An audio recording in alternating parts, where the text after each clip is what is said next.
Welcome to this holiday edition of the Commentary Magazine Daily podcast. I'm John Podhortz, the editor of Commentary. With me, as always, executive editor Abe Greenwald. Hi, Abe. Hi, John. Senior editor Seth Mandel. Hi, Seth. Hi, John. Media commentary columnist Christine Rosen. Hi, Christine. Hi, John. And Washington commentary columnist Matthew Continetti. Hi, Matt. Hi, John. So we asked you for questions that you would like us to answer as your from daily listeners who are intrigued by us in ways that are frankly so flattering that I am, it's stunning to me. And so I thought we got so many good ones, and I thought we would start with an interesting one from Michael Mann, who I assume is not the Michael Mann of the hockey stick global warming projection, Michael Mann, or the director of Miami Vice and Ferrari and Heat, but a different Michael Mann. And he asks... But if you are that Michael Mann, we love your work. It's not which one. It depends on... Some of us do, some of us don't. Anyway, so his question, he has two questions. First question is, how did you meet each other and what were your first impressions? So I'm not going to go through. There are too many permutations here since there are five of us and all of that. But I will mention. I'll mention two of you, because I actually don't remember when I first met Matt or Christine, both of whom I've known probably for 20 years, and I don't quite remember. I remember. So okay, well maybe you should. Okay, I'll go first. Okay. Abe, I met. Because I emailed him, because when I became, when the year before I became editor of Commentary, and I was sort of in the batter circle, right? I was on deck to be editor, and was mostly dealing with issues relating to the website and some other things. And I was looking around for people to contribute to our website, and was wandering around less well-known places on the internet looking for interesting content. And maybe you can remind me what the website was that you had contributed a sort of 9/11 conservative piece to. It was it Kveller? It was some Jewish Juicy JWCY, a very interesting, weird site that was an effort to create a hipster Jewish website with Steven Spielberg's money, as I recall, seeded it with like $60,000 or $100,000. Whole bunch of our friends were there at the time, if I recall. Kirchhoff, Jamie Kirchhoff, right? Who was, I think, then either just graduated from Yale or was still at Yale or something like that. Yeah, anyway, yeah. And Abe wrote some. Never heard of him. Wasn't somebody who had published in the public prints.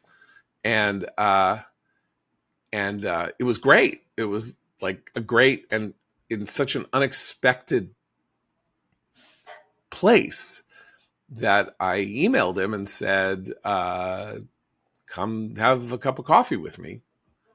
And he came and had a cup of coffee with me, and with the then editor of the Commentary website, Sam Munson, a novelist, now editor at the New York Post's editorial page, and actually, oddly, almost completely coincidentally, my nephew, the second nephew I've had a reason to mention on the podcast, because others know that my nephew, Noam Bloom, who works for Tablet, has been on the show to talk about things. And so Sam and Abe and I got on like a house of fire, and we asked Abe if he would start contributing to the Commentary website. And then after a time, we invited him to join us full time in that as a writer for the Commentary blog, which was then as blogs were, extraordinarily active. Like, we were publishing 8 or 10 pieces a day. Obviously things are different. Seth Mandel now does the majority, if not the overwhelming majority, of the posts we have on a daily basis. But was it Contentions back then? It had a name too, right? It's called Contentions, right? It had its own name, and yeah. So, Abe, what do you remember about Oh that? yeah. Well, so from my perspective, it was amazing because I really was will be a genuine neocon in the sense that I tend to agree with the general constellation of impulses of neoconservatism, and was newly conservative as a result of being bugged by events around 9/11. And I had fallen in love with commentary before this, and I was working at a an educational publishing company, like doing editing and stuff for children's books, and it was terrible, and it was very no, horrible, the worst job. It was very left wing, um, and boring and deadening, and I would literally print out pieces from the commentary website, smuggle them into the bathroom of the office there to read, and then come back out and do my work. So when I got this call, I almost had to pinch myself. It was really that exciting to me. And then I remember coming in and yeah, just getting along great, and it being very conversational. Not I don't think I showed a resume. There was it was very informal. Talking. Seth. No, I'll stop with this. Seth, I met um, together with his then girlfriend, now wife and mother of his 6 children, at a kosher steakhouse on the Upper West Side, because I had become very interested in things that he had been writing, and I was looking for 2 things. I was looking for somebody to help be an editor on the website and the magazine, and was looking for help with social media. And Bethany, then known as Bethany Shondark, now Bethany Mandel, had revealed herself to people in the early days of Twitter as some kind of social media genius. I don't quite know how to explain that, but she was sort of somebody whose personality just sort of sparkled on social media in a very interesting way.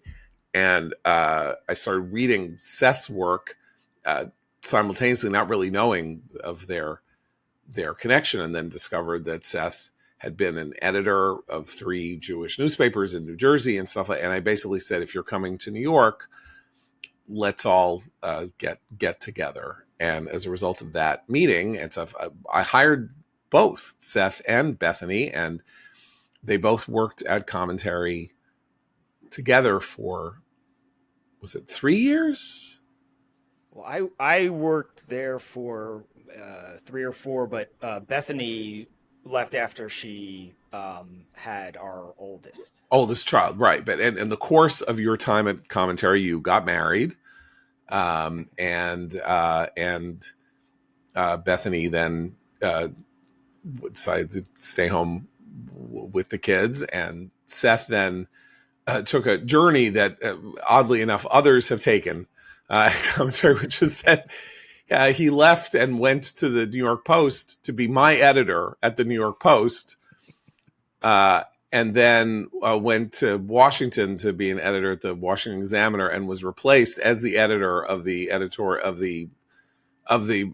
columns in the New York Post by Sohrab Ahmari, who had been his replacement in part at Commentary. Wild though it may seem that Sohrab Ahmari was once, yes, a staff member and editor here at Commentary. So Yeah, the that's thing that I my. remember about that was the thing that we joke all the time, and I don't even know if it's at this point it might be apocryphal, but Bethany likes to say that you asked just to be sure, you guys, this is serious, right? Because we were not married yet, Yeah. and it was kind of like a double interview because, as you said, Commentary was looking to fill 2 different positions, and she and I each had a career in in one of those lines, and so it was like we're either hiring you and it's, going to be like a volcano and lava will be everywhere and wash this whole project away in terrible drama,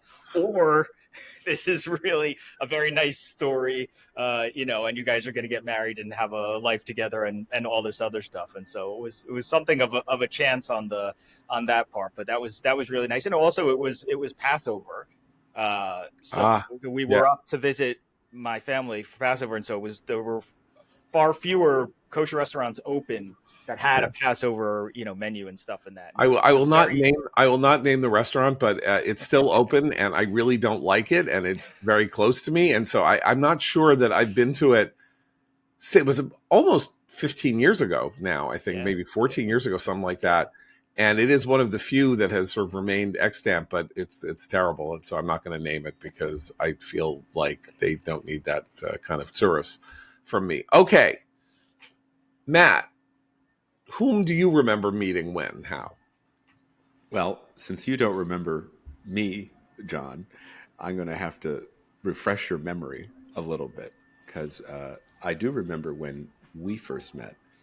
I'm trying to pin down the time frame. I believe it was in 2003 because it was at a reception hosted by the Collegiate Network to honor you and our mutual friend Todd Lindbergh, your friend for decades, going back to college Yeah, years. 45 years. Yeah, Yeah, 46 years.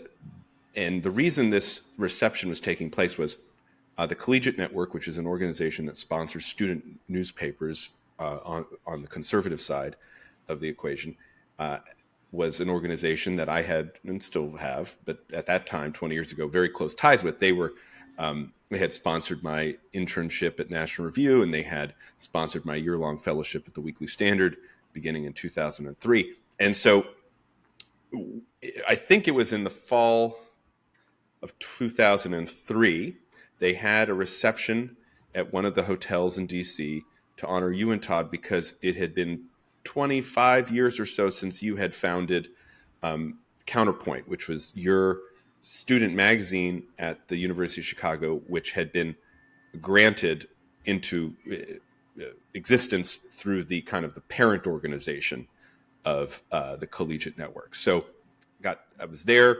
You and Todd spoke. I believe that's when we first met. And then you were kind enough to invite me to the book party for your book, Bush Country, which was at the Jefferson Hotel here in downtown DC when that book came out in the winter of 2004. So we have known each other for more than 20 years now. Yeah. And my first impression was, wow, it's John Podhoretz. And then when you would start writing me about things I wrote for the Weekly Standard, I would always say to myself, when I saw your name in my inbox, I hope he liked it. Don't want to make him angry. Never wanted to. And I'm knocking on wood here. I don't think I've ever made you angry.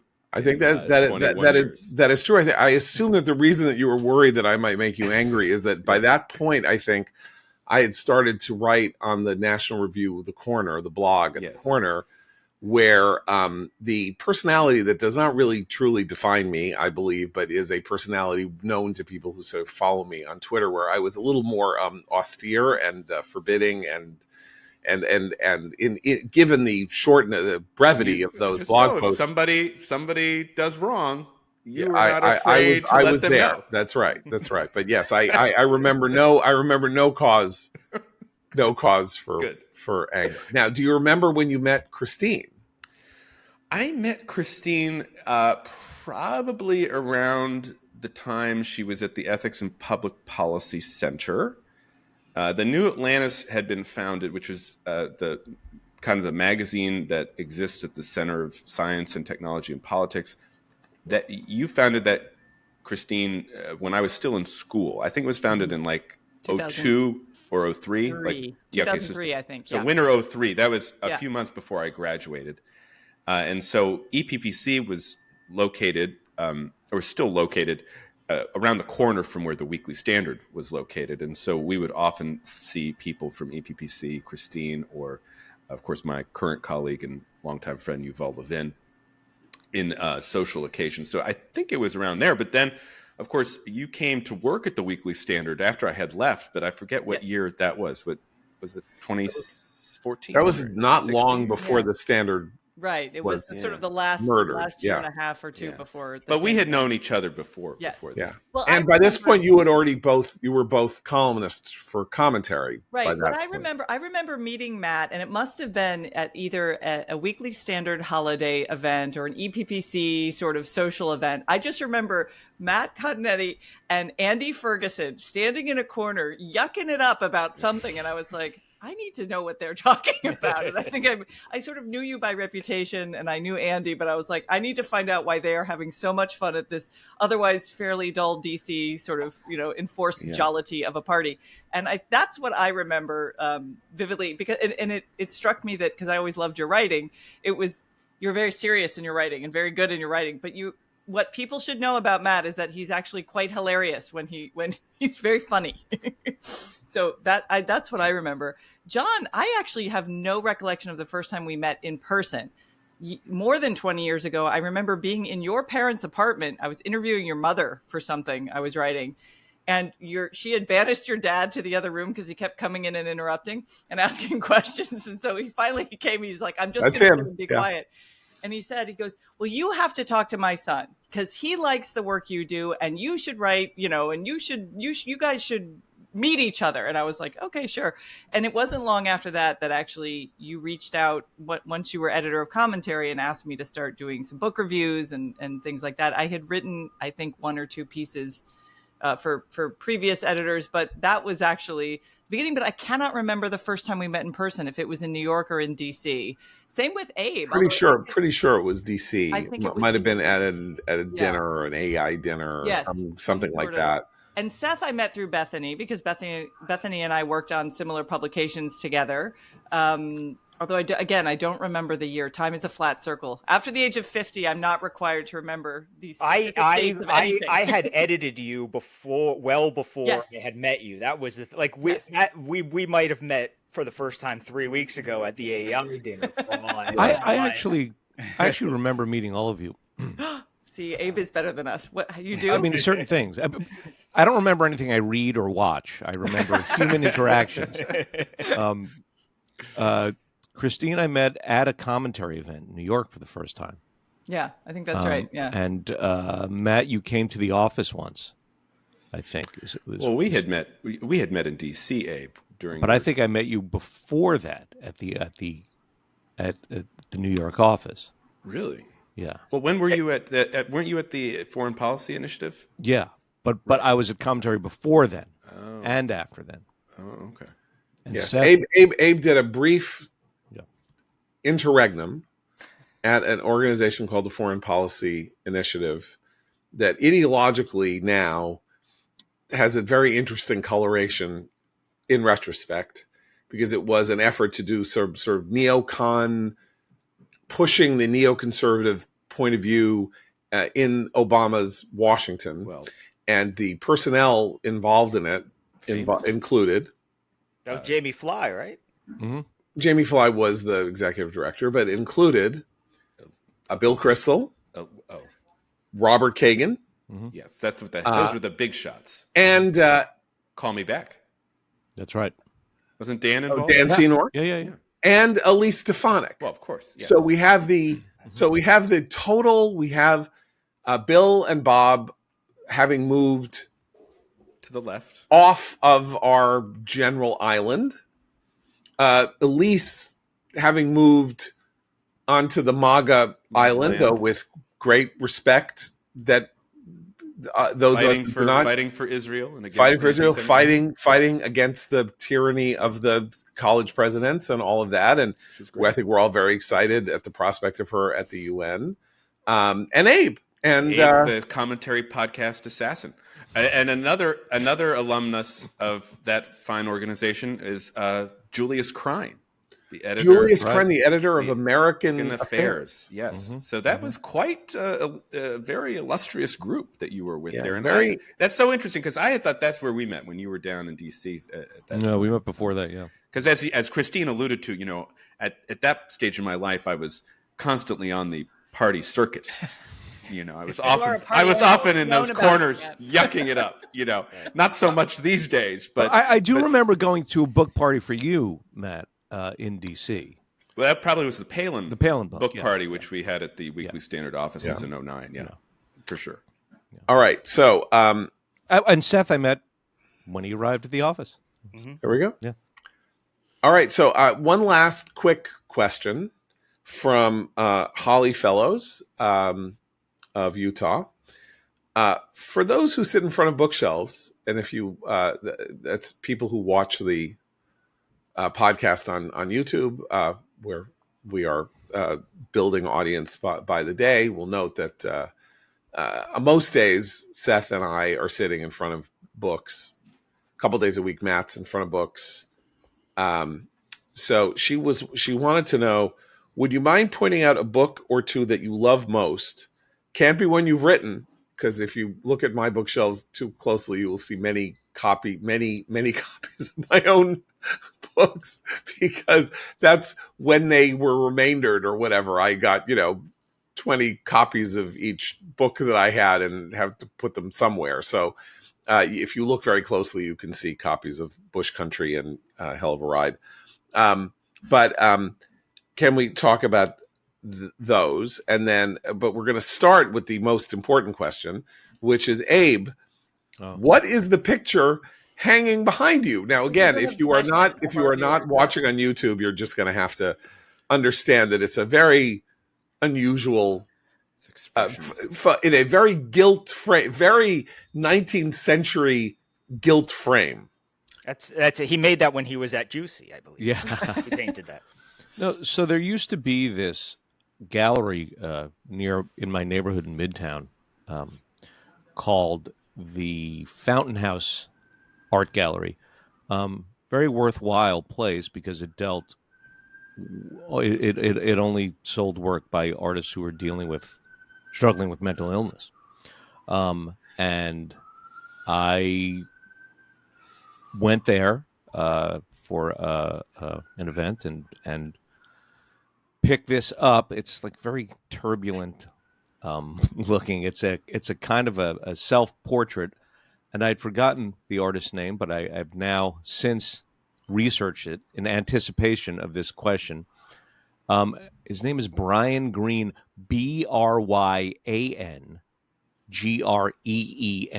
And if you search that with artist, you can find other examples of his work. They're not all representative. Some of them are abstract, and they're all interesting.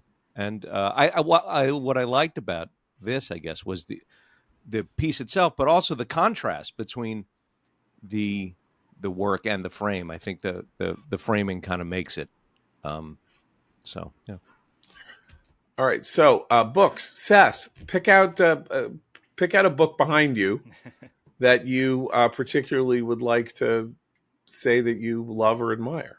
Sure. Well, I'll do a couple very short versions of them, because here's one that I didn't recommend on Commentary Recommend, so it's at least different. This is Fervor by Toby Lloyd, a book that came out last year, which is a pretty great first novel about a Jewish family in London, and a sort of encounter with the supernatural, the spirit of the Holocaust survivor grandfather, who begins the book by living with them and then passes on. The daughter disappears in the course of the plot, which is the basis of the plot. I'm not revealing anything, and then comes back and appears to have communed with this family member.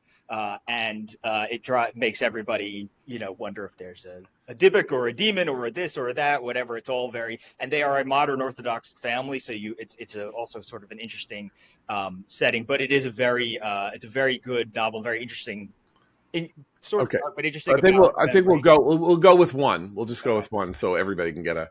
So Matt, you are, as we speak, not in front of a bookcase. Shelfless, yes, but Yes. I do have a memory of the books that are behind me in my office, and I'm not going to summarize them. I'm just going to recommend two that are particularly valuable to me, and that I highly recommend to young people who want to learn more about culture, so that they can get all of John Podhoretz's references.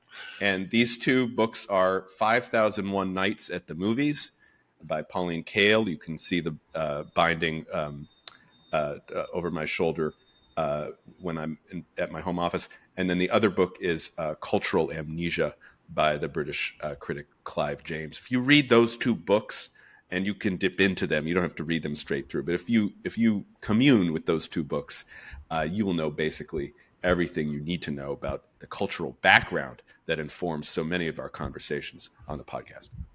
So, Christine, you are almost never in front of a bookcase. Yes, for the very practical reason that I'm sitting as close to the Wi-Fi router as will enable me to participate. I have books all over my house. I have occasionally, we've been on podcasts together, John, where I sit in front of the bookcase. It's in my dining room. And so on, and I'm staring at a bookcase now, but no, usually our viewers don't get to see my books. The two I would pick from my shelf, my extremely battered copy of Middlemarch, which, as you guys know, is my favorite novel, and it's all duct taped now at this point, and it has non-acid-free paper. It's literally falling apart, but I cannot give it up because it holds a lot of memories, just that book in particular. And actually, to Matt's point, there's one I pull off the shelf a lot when my children don't get a cultural reference or ask me a question about something. And that's Jacques Barzun's From Dawn to Decadence, which is a wonderful, vast, sprawling cultural history of Western civilization that I find myself turning to a lot. So those are my two recommendations. Okay, so right behind me, I'm plucking out here an essay collection by our longest lived current contributor, Joseph Epstein. This is The Ideal of Culture. This is one of his 22 or 23 books. He has released this year a memoir called Don't Say I've Led a Lucky Life.